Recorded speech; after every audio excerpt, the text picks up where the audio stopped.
Anything like this ever happened to you? I was in a small New York City apartment. All the windows were closed all day, and I went up to turn on the air conditioner, and a little white feather just started to float down from the ceiling, and that's where the story begins. Hi, and welcome to the Medium channel.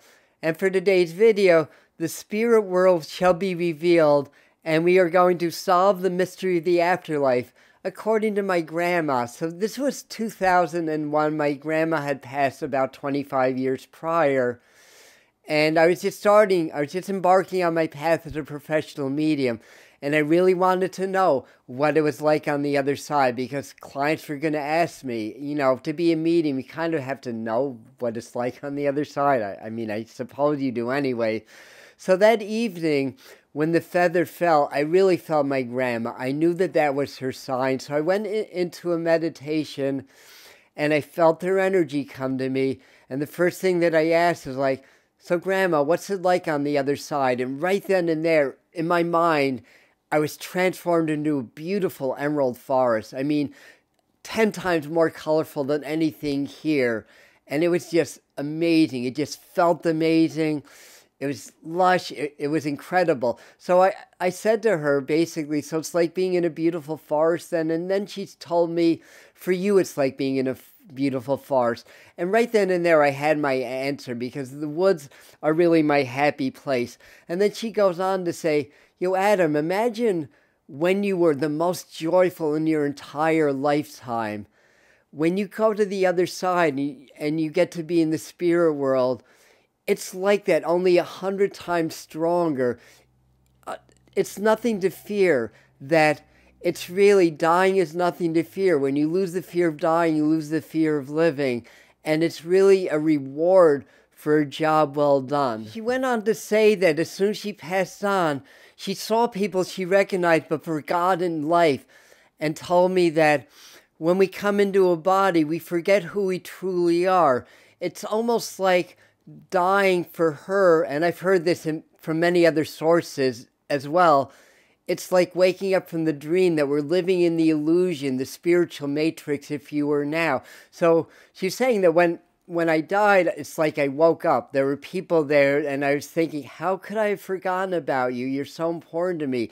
And these were my guides, my angels, that God is real, although maybe not exactly as man sees God to be, but that God is real, that I got to meet Jesus and the angels and the ascended masters, and that it's just really wasn't that different from being alive, only it's not physical, it's mental, and everything that I think changes my reality. And she was explaining that happens here on the physical also. Everything that we feel, everything that we believe about ourselves, believe about our world, how we've been programmed, what we've experienced, really, you know, creates our reality. Only the physical world is much more dense than the spirit world, so it takes time. And she also explained that time has a different meaning, that it doesn't matter if somebody was alive 3 years or 100 years. When you get to the other side, it's the same thing. It's one lifetime, and it's seen the same way. She talked about the life review, how when she left her body, she got to see herself from the vantage point of her spirit rather than the vantage point of her ego. And it really all made sense to her, because a lot in her lifetime did not make sense. I love my grandma. She was an amazing woman. We had a very close bond, but she also suffered from a lot of depression and a challenging relationship and a challenging family. So for her to say this, and just to say, you know, when I got to the other side, it all made sense. This was all part of my learning. The spiritual process continues, that we're here in this lifetime on a spiritual mission and a spiritual journey. And when we leave the physical body, we don't die. We just transcend into a different reality. And the spiritual path continues, that we have jobs on the other side, just like we have jobs here in the living. And it all continues, and it's all really beautiful. She also gave us instructions to how to live an empowered life as spirits having human experiences, which I'll share in a second. with the understanding that we're not our bodies, we're not our thoughts, we're not our minds. We have these things, that we're spirit, and we're navigating this human experience for a very spiritual reason, for very spiritual lessons. She's saying how fortunate that we are to be living in these times where we get to witness this massive awakening, this evolutionary spike in humanity that we've never seen before for many thousands of years in this entire cycle of humanity, that we're very privileged to be alive and we have specific purposes for that.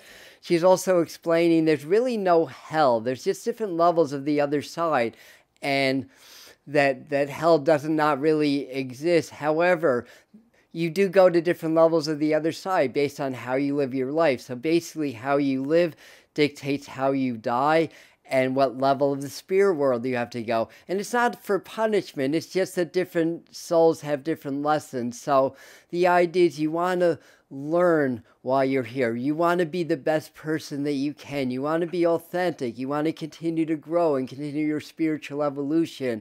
And when you live your life really well and you pass on, it's like you get to go home to a hero's welcome. It's like your reward for a job well done. And her messages of how to live an empowered life is live from the heart, live with compassion, learn to forgive easily, learn to forgive yourself easily.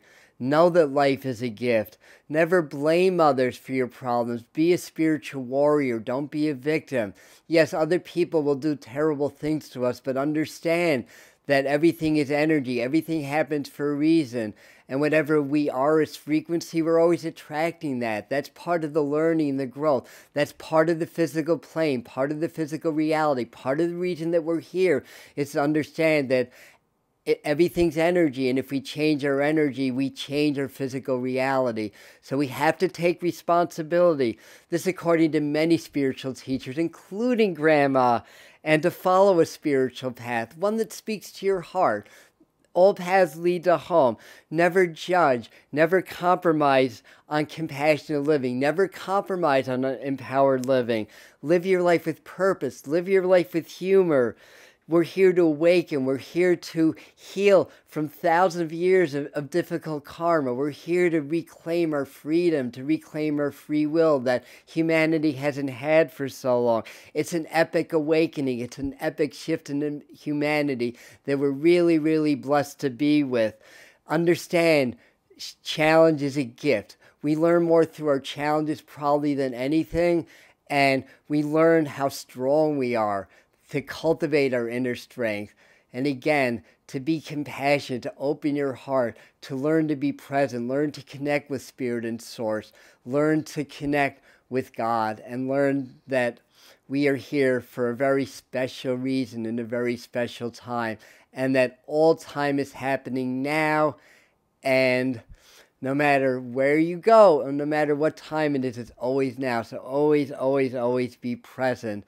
And there was more, but that's what I have for you today. And perhaps messages that I got are similar to messages that you've heard from your loved ones on the other side. And if you'd like to learn how you can connect to your loved ones on the other side, and you don't need a ton of mediumship training to do this, check out this video over here and see what messages that you get. And please feel free to comment, to share this video, to like it so it goes out to more people. I love you, and we'll see you in the next video.